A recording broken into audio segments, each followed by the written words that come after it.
Come home now from work and I find the computer was on. And I just remembered I forgot to there's an option in the BIOS of this on this motherboard where it powers up after after a hard power down, so if the power fails it will turn itself back on. Well, I must have forgot to reset that to the off by default. So for this to be turned on when I wasn't home, the power must have went off and on briefly. Anyway, I've got the connectors have finally arrived. Quite quick too. These are the speaker DIN connectors I was after. Nice brand new ones. Beautiful, look at that. Look at that. These are screw-on type too. There's no soldering required. I could just screw the wires in, bunch them up in here and make a little stress relief inside that. Perfect. Oh, let's put these on. I've also ordered some DIN plugs. J-Car had them. I couldn't find these plugs for those on eBay, so I looked at J-Car and I found them. So I bought 2 of those. I'm going to make an adapter to go in there, a light-in adapter. That'll be pretty universal too. I could plug this into a USB Bluetooth receiver on a little power bank and sit it in there, and this would be a Bluetooth receiver connected to go into that.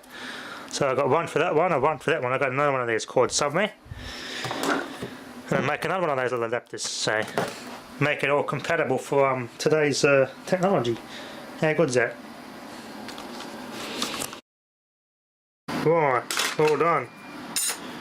Much better quality than this old Australian made one. Wow, these ones here are actually much more heavier duty. Much better. All properly strain relieved in there. I feel much better in there, look at that. Wow. Alright. They should be here by Friday, I reckon the connectors for in there, and this will be fully ready to, yeah, pretty much ready to go without my little thing that I made there. That'll be good for the Valve radios, that one. What was it? Audio input DIN cable for older TVs, and the old VCRs that I've got, which have one of those DIN connectors for the audio, for the part of the signal that goes in.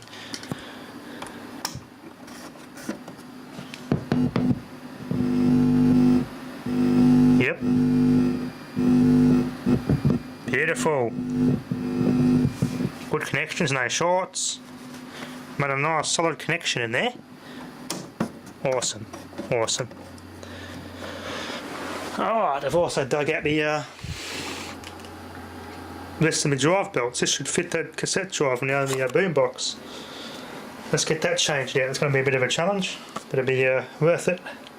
And fix that bloody door too, so the cassette door's fixed again. Bloody card corrupting crappy camera. I think this box should be alright. There's a lot of life left in this one. It's nice and thick and heavy duty, so hopefully this will be alright. Spring, two springs here, and that spring there.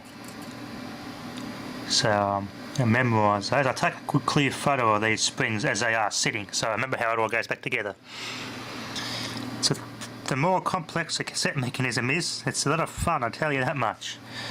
And I'll re-glue this broken hinge too. And this time I won't put this together yet. I'll just let it dry completely with that door open.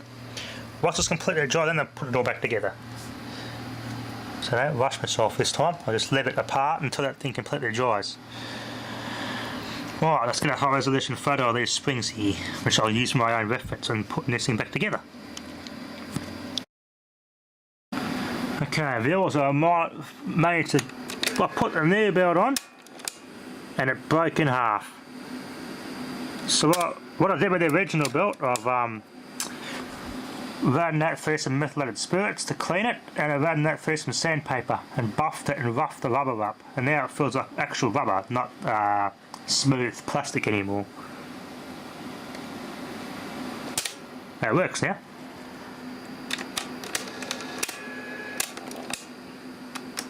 It's a bloody nightmare. Well made, but when he comes to put this thing back together, oh my god, what a nightmare.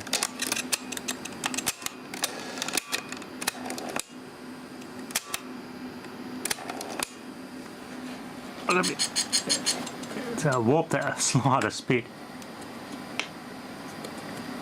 That flywheel.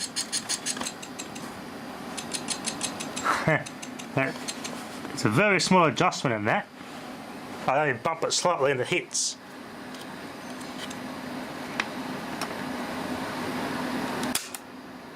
There we go. Right. That should work normal now. Now to fix this door hinge. I've also found out when I've taken this out before the first couple of times. When I first took this mechanism out the first time, the clip that holds that counter was actually bent. I noticed this was real loose. Well, that clip was actually weakened and broke, so I've made a new clip out of staples to hold this counter in place. Using a bastard of a spot, I have to really manoeuvre it to get it in there, I'll tell you that. But that seems to be working now. There isn't much give in the adjustment in the plate on this motor. You bump it slightly and the flywheel starts scraping the pinch roller flywheel, so there's not much give in that. And that bolt was too big, and that's in good nick too, but it's too big. That was too small. Anyway, let's get this hinge fixed. Okay, viewers, I've got to do a glued pop that out. What I've done, I'll use a slightly different technique this time. I pasted it with glue, then I picked it up with the tweezers and moved it and closed it hard and straightened it. And now it's clamped inside that gap, is where all the glue is now. Very carefully there. Where that crack is, I lifted it up, opened the crack up and got the super glue soaked inside that crack really nicely. Now it should actually be a stronger hold. It's been a bloody nightmare getting these bloody cassette decks sorted out, I tell you that. All fiddly bits everywhere. Now I took the fan belt off on that on there. I don't think I would have lost a washer in that, because there wasn't one washer inside that, a bearing in there to begin with, just a little cup bearing, a brass cup at the end of that shaft sits in. There wasn't any washer there, so I don't know why it's noisy all of a sudden. Hopefully there won't be noise when I put it back together.